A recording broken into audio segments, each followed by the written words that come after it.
Well, hey everybody, it's your good buddy 650 Eve here and welcome back to the channel. Today, I'm near Stockholm, Sweden at the headquarters for Mips, and that stands for a multi-directional impact protection system. And if you're not familiar with what they do, in a moment, we're gonna go inside and talk to some of my good friends and see what they're all about. If you're new to the channel, hit the subscribe button. For returning subscribers, tap that bell, and then you'll get notified when new content is uploaded. Peter, hello. Hello there. How are you? Good to see you again. I'm fine. So Well, this is Peter from Mips. I met him a few seconds ago, and he's going to start off telling us exactly what Mips is all about. yes, Okay. very welcome to Stockholm, Sweden and the Mips office. Yes, it's beautiful offices, Peter. Very nice. Thank you very much. Yeah. So we'll have just a presentation on what we have done here at Mips in over 25 years. Yeah. What we'll talk about today are the Mips safety system that we apply into all kind of helmets. This has been developed. The idea came up 1996. Yes. And from that on, we have tried to understand the real accident situation. We have tried to understand how to reduce the risk for injury to the brain in specific. And we are actually creating a more, including our safety system into all kind of helmets. Here's a bicycle helmet. Yes. Here we have a motocross helmet. Of course, we have also ski helmet, moto street helmets, etc. Yes. So today I will take you through a presentation giving some background to the technology and also the research behind it. Our biggest market are bike, ski, and motocross. We're growing on the motor street market. Also safety, we have that is construction type of helmets, also ice hockey, mountaineering, etc. So Mips is an ingredient brand, so we sell our technology with the license for the IP and so on to the helmet brands. It's a long story. We started, sorry for this slide, it's a lot of text, etc. But here we started in 1995. When I started my PhD, I met with a brain surgeon from Karolinska Hospital. He's very enthusiastic and he had a lot of ideas combining technical and medical expertise to work on injury biomechanics to try to work for injury prevention, reducing the number of patients coming into his hospital. Yes. So we started the work trying to understand on how the brain works, how do we actually fall from a bicycle, a motorcycle, and then we came up with the Mips idea. I was reading about the head and the brain, the anatomy, where you can see that the brain can slide in the skull, and between the brain and the skull we have the cerebrospinal fluid, so that the brain can slide against the skull in the cerebrospinal fluid. So I said to Hans von Holst, the brain surgeon, maybe we can use this system into the helmet to add a safety system that we already have in our head and the brain into the helmet. Yes. So that was the idea. And then we took this idea, started the research. We understood that most accidents are not straight down as helmets are normally tested. It's not like that, bang. Yes. Normally you fall at an angle where you also get the rotation of the helmet and the head. We could also see that the head and the brain was more sensitive to the rotational motion than a linear motion. Okay, yes. Higher risk for injury to the brain when you have the rotation. I'll show some examples of that. Okay. Anyway, we got the idea. We started the company in 2001. We got some funding. And actually the first idea was to implement this new system into a motorcycle helmet, but the market wasn't really ready. It was easier to get it into another market that was equestrian for horse riding. So we started with a horse riding helmet that was launched 2007. Yes. With success in Sweden. And it has taken a long time. And actually, the first motorcycle helmet on the market was 2016. So it took almost 14 years before we had the first motorcycle prototype until we got it to the market. Okay.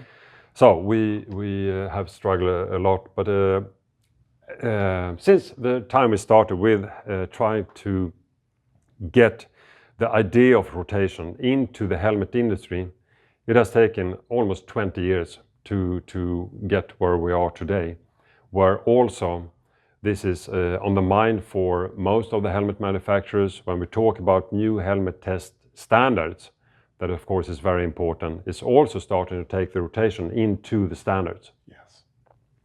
So I will not talk more about this picture. What we have today is more than 25 years of research behind the Mips system, both academic research at the Royal Institute of Technology, also research in-house here at Mips. We have always been questioning the system. We have always tried to understand more about the real accident situation and try to take this information into our test laboratory to create the best possible test method to develop the Mips system. So what is Mips and what's behind this yellow dot? Okay. The Mips yellow dot. Mips stands for Multi-Directional Impact Protection System. And the wording multi-directional means that the system should work in any type of impact direction to the helmet. So any type of impact, we should have a reduction with the Mips system installed. Okay. As I said, we mimic the safety system where the brain can slide against the skull in the cerebrospinal fluid. So we have a kind of a sliding layer here that we copied into the helmet. So we try to reduce the friction between the helmet and the head so that we can have a relative motion between the helmet and the head that is at least 10 to 15 millimeters. Okay? So within the Mips, behind the Mips brand, we have three key features to have a relative motion that is 10 to 15 millimeters relative motion, as you can see here. Yes. In any direction. I see that. Okay. So it's omnidirectional also, and we have a full coverage. That we have a full coverage between the head and the helmet. Okay. Okay. So we need to cover the complete surface of the inner part. So what we do here is actually trying to reduce and make it easier for the helmet to move on our head. So we are a little bit mimicking that you fall on ice. Okay. So if you fall on ice, the head and the helmet will just continue in the direction it was supposed to go. Yes. If you fall on asphalt or gravel or something, it will grab into the ground and you get the rotation. So that what we actually do here is that we redirect energy from getting more rotation into the head and the helmet to redirect it into a linear motion. Okay? Mimicking that we have an icy surface in the helmet. We use this computer model. So here is not only the head and the brain that I showed earlier, you also have the body and everything. So we try to understand the impact. We can look into what's happening in the brain and look into different kind of metrics related to the risk for a brain injury and so on. But we took this model and then we tried to throw it into the ground in more, I would say, situations like this one.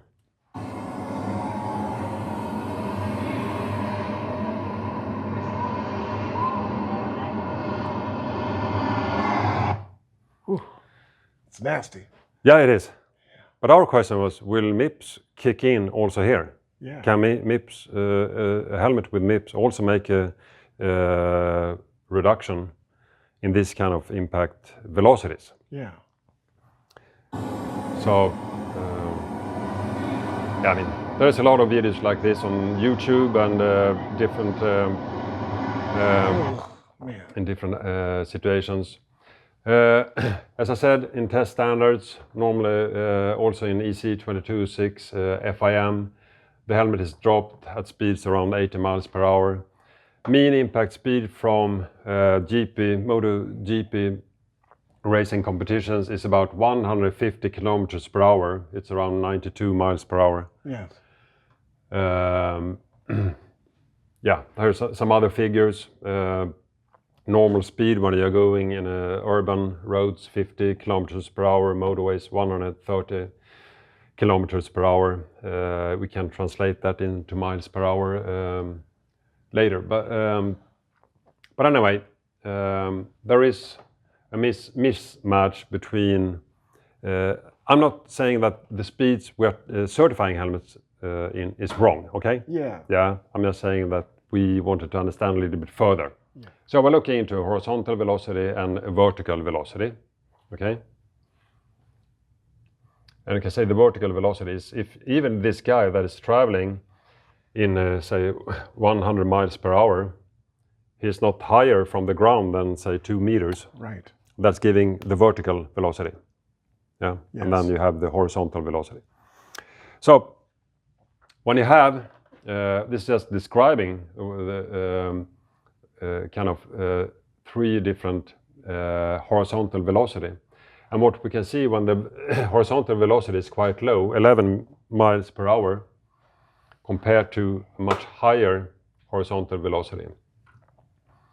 What will actually happen here is with the lower horizontal velocities that the helmet will fall to the ground like this, and then it will start rolling directly. Okay, it impacts and it will start rolling. Yes. Depending on the coefficient of friction between the helmet and the ground.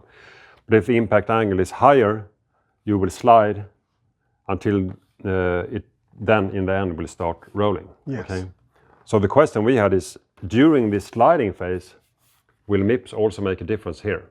What we actually could see was that we get increasing the rotation of the head. We are increasing here the horizontal velocity from 2 to 60 meters per second. And sometime here, around 12 meters per second, we just get an increase, but then we reach an asymptote. So increasing the velocity from 12 up to 60, it's about the same situation for the head. Yes. So here we have the sliding, and here we have the rolling, and here we have a phase with both rolling and sliding. From a test perspective, we should test the helmet at, say, 12 meters per second, because here, doesn't matter. You will have the same results, even if you test it for this very, very high. Yes. But then the question was, will Mips do some difference for these higher velocities?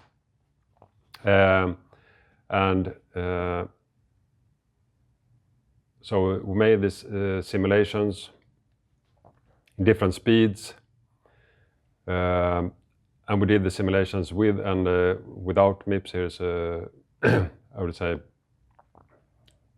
yeah, so here's the same simulation with and without Mips. And now I will take this once again. Yeah, I saw very little red in this one. So I will take it again. Mm-hmm. So the same simulation. Yeah, that's way worse. Yeah. Without. And I have, on the next slide, I have some graphs also showing this. I'm very sorry for this a little bit messy, okay. but this is directly from the scientific publication where we could compare different coefficient of frictions. So the red, I would say we should compare the red here and the yellow. Okay, and here we can see that we do see a reduction, but we also see the reduction even if we increase the horizontal speed. Okay, both for the angular acceleration and also here for the angular velocity. So this was what we were a little bit just. I mean, this is a numerical study, but we're anyway using kind of state-of-the-art tools to try to understand further beyond what we can do experimentally. Perfect. Yeah. In order to understand accident statistics and all that, we built this rig, which is, we take this test dummy, Mr. Helmut. Okay, Mr. Helmet. Nice name for him. Yeah. We put him under here and we drop bricks onto his head. That poor guy. To simulate falling objects. Yeah. Also, in his lap, he has this magnet, so we could connect him to a similar electromagnet as in the sled rig. I see that. We could lift him up and drop him to this metal floor and simulate a falling accident. From a construction worker point of view. Exactly. Yeah. So trying to push the envelope basically on how standards are today and to how we can improve them. Let's go for now. And I'll try my best to catch it. There you go. And hopefully you'll see the helmet come bouncing down on this video in a couple of seconds.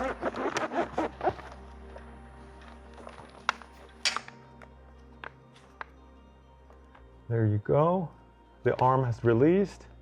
You see the Mips system kicks in. You saw how the helmet moved, or the head form moved inside of the helmet. Yes. And that's what we do. Okay. That's quite a bit. Yeah. Quite a bit, Marcus. So, of course, moreover, I mean, what we look at, if you see this graph that you have right there, you have the white, yellow, and green lines. Yeah. Sorry for that one. I'll just remove that. The white, yellow, and green lines, those are the X, Y, and Z components. Okay. The red one is the resultant, the combined, basically. So this is the translational energy. We have angular acceleration and angular velocity. So we could look at those three numbers. Unfortunately, in this graph, you don't have like all the grid that we would like, but you see between these lines, vertical lines, Yeah. it's 20 milliseconds. So this whole impact ends before half of that way, I'd say. So, or maybe not ends really, but roughly 10 milliseconds, which is 10th of a blink of an eye. So it's a really short time span that can change your life. And that's where we operate. So that's why we need to be as accurate as we just can. Yes. And that's why we need to have accelerometer systems and computer system that works in that short time span to be able to evaluate if the Mips system works or not. But in order to make sure that we test it as accurately and good as we would like to, and not something got tangled up on the way down or so, we get this video from the start. So we could stop it and take it step by step. So we have a Mips equipped helmet on the left-hand side and a non-Mips on the right-hand side. And if you look at the nose, the distance between the nose and the edge of the helmet, you can see when the Mips system kicks in and how the head moves down in that one, while in the other one, it just bounces out and it has a lot more rotation to it. Yeah. So in this case, I mean, we're looking at how the helmet is being positioned before. Very similar, I'd say. I'd be happy with this test. And then of course, okay, that one, it's going to be approved, I'm 100% sure. Absolutely. But of course, then it's the numbers, the computer, and all that really tells us if it's good or no good. It's fantastic, Marcus. Thanks for showing us. This is great. Thanks. I don't know if you have any questions, please feel free, but this is what we do on our daily basis. Seems like fun, and it seems like it's very, very important stuff that you're doing here, man. We definitely appreciate it. Thanks. It's fun, and I forgot to show you on the way down, but we have just to give you a number of testing we're doing, we have this number running. I think we are at 59,900 something. Wow. So close to 60,000 tests to date. Yeah. And counting. So. Wow. Very important work, man. Thanks, Marcus. Thanks. All right, guys, it's after lunch, and we're back at the Mips headquarters with Daniel. So Daniel, hi. Hi. What are you going to talk to us about? Today I'm going to talk a bit about something we call Mips Virtual Test Lab, which is a new thing that we are trying to get the helmet industry to adapt. It's a way of testing helmets without having to destroy things and not having to build, use materials. It's a more sustainable way of testing helmets in an early stage of your product development. Okay, that sounds cool.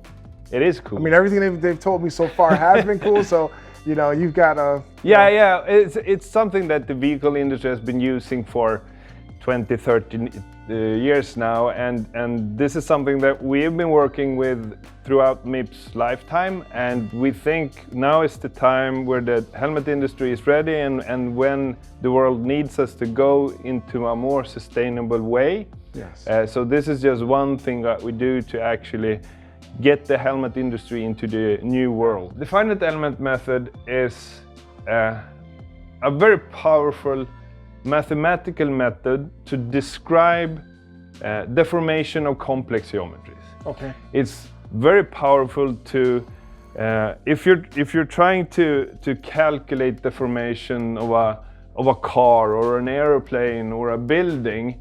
You have a lot of different materials that has to act together, and a lot of structures that have geometrical complex. It's a complex geometrical thing that you need to be able to describe.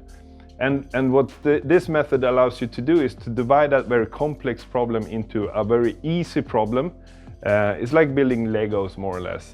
You can take your complex geometry, divide it into small, easy geometries, calculate mathematics on those easy parts, and then the method allows you to sum it all up together. So it is a very powerful method. Yes. And it's something that we have been using throughout Mips history.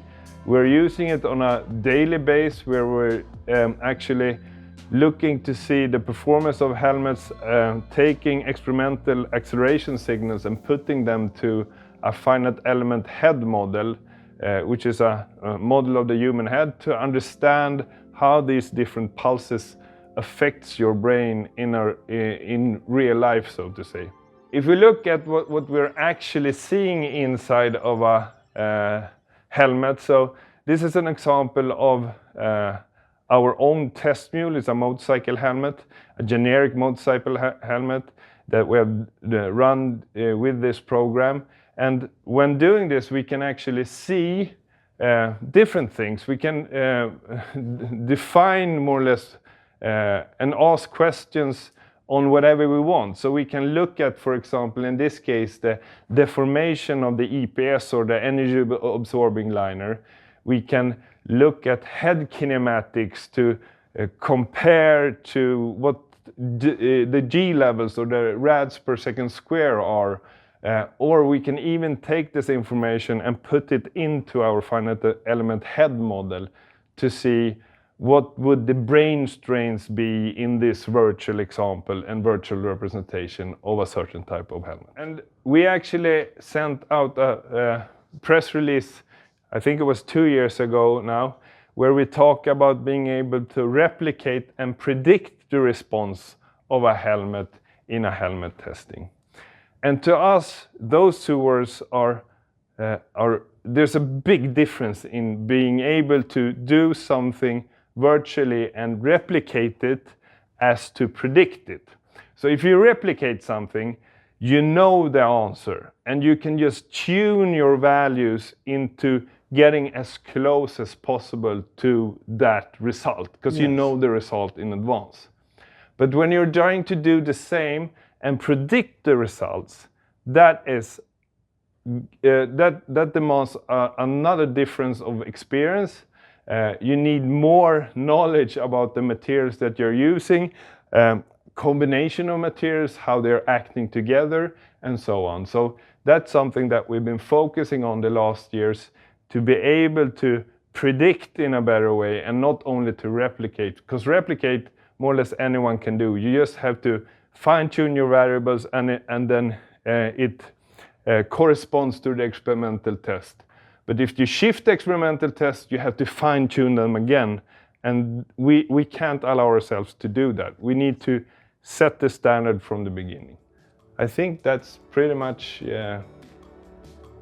what I've prepared for today. Oh, that's perfect. I know it's a bit complex, and it's a different type of world, but our ambition is actually to continue to develop these type of tools to allow the helmet industry to become more sustainable, to do things faster, cheaper, and allow people to take larger leaps in their own product development.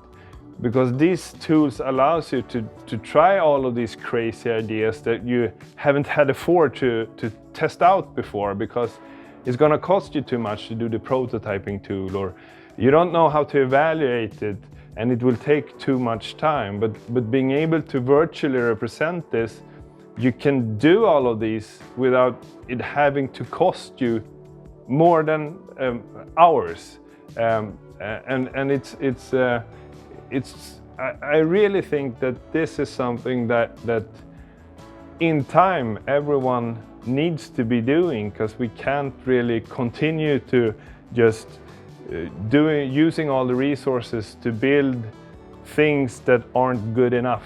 So we need these type of tools to do it faster, to do it more sustainable, and to do it better and safer. That's awesome. I agree with you totally, Daniel. Thank you, man. This is awesome. Thank you.